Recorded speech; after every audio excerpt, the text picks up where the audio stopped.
Hello दोस्तों, स्वागत है आपका हमारे YouTube चैनल मरीन वर्ल्ड में। दोस्तों, आज के इस वीडियो में हम आपको बताएंगे राणा सांगा, एक शूरवीर योद्धा के बारे में। दोस्तों, वीडियो में आगे बढ़ने से पहले मैं आपसे रिक्वेस्ट करना चाहूँगा कि अगर आपने अभी तक मेरा चैनल सब्सक्राइब नहीं किया है तो इसे ज़रूर सब्सक्राइब कर लीजिएगा और अगर वीडियो अच्छा लगे तो इसे शेयर ज़रूर कीजिएगा। तो चलिए दोस्तों, इस वीडियो को स्टार्ट करते हैं। इतिहास के शूरवीर, पराक्रमी और साहसी शासकों की बात होती है तो राजस्थान के महान शासक राणा सांगा का नाम जरूर लिया जाता है। उन्हें अपने त्याग, बलिदान और समर्पण के लिए जाना जाता है। महाराणा संग्राम सिंह ने सच्ची निष्ठा और ईमानदारी के साथ 1509 ईस्वी से 1528 तक मेवाड़ में शासन किया और अपने राज्य की सुरक्षा के लिए विदेशी आक्रमणकारियों का जमकर मुकाबला किया। वे मध्यकालीन भारत के अंतिम एवं हिंदुओं के सबसे शक्तिशाली शासक थे, जो कि शरीर में 80 से अधिक घाव, एक पैर, एक हाथ और एक आंख पूरी तरह घायल होने के बाद भी शत्रुओं का डटकर सामना करते रहे। उन्होंने अपने शासनकाल में राजपूतों को एकजुट करने में अपनी महत्वपूर्ण भूमिका निभाई। तो आइए जानते हैं भारत के महान और शूरवीर शासक महाराणा संग्राम सिंह के जीवन के बारे में। राजस्थान के महान शासक महाराणा संग्राम सिंह का जन्म 12 अप्रैल 1472 ईस्वी में चित्तौड़ के एक किले में हुआ था।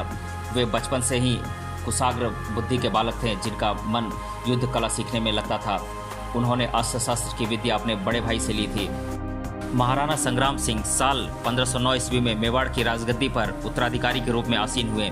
इस दौरान उन्होंने अपने राज्य की सुरक्षा के लिए शत्रुओं का डटकर सामना किया।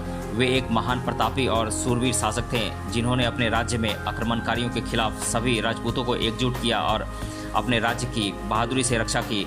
जिस समय वे मेवाड़ के शासक बने थे, उस दौरान उनका राज्य मालवा, दिल्ली और गुजरात के मुगल सुल्तानों से घिरा हुआ था। उस दौरान मालवा में नसरुद्दीन खिलजी, दिल्ली में सिकंदर लोदी और गुजरात में महमूद शाह बेगड़ा सुल्तान थे।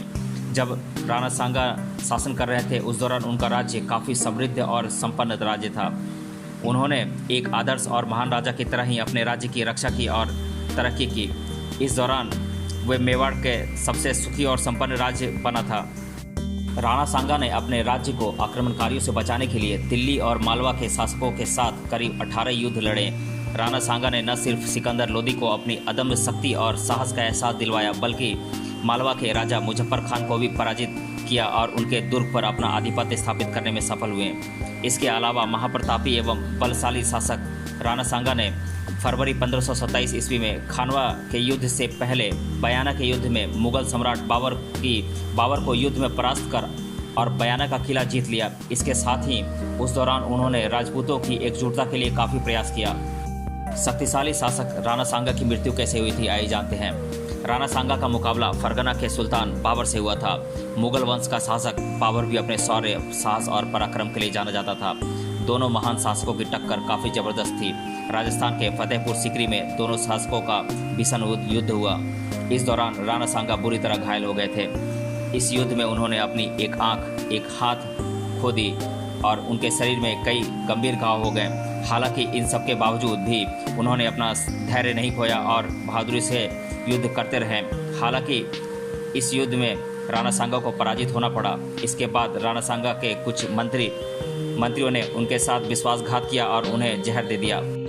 30 जनवरी 1528 में इतिहास के इस सबसे महान और शक्तिशाली शासक राणा सांगा ने अपनी अंतिम सांस ली। हिंदुओं के सबसे महान शासक राणा सांगा के बारे में ऐसा भी कहा जाता है कि वह बाबर से मैदान में युद्ध जरूर हार गए, पर उनका शरीर धड़ से अलग होकर भी लड़ता रहा और बाद में वीर गति को प्राप्त हुआ। तो दोस्तों, आज के इस वीडियो में हमने जाना शूरवीर पराक्रमी शासक राणा सांगा के बारे में। मिलते हैं अगले वीडियो में किसी अन्य टॉपिक के साथ। तब तक के लिए धन्यवाद।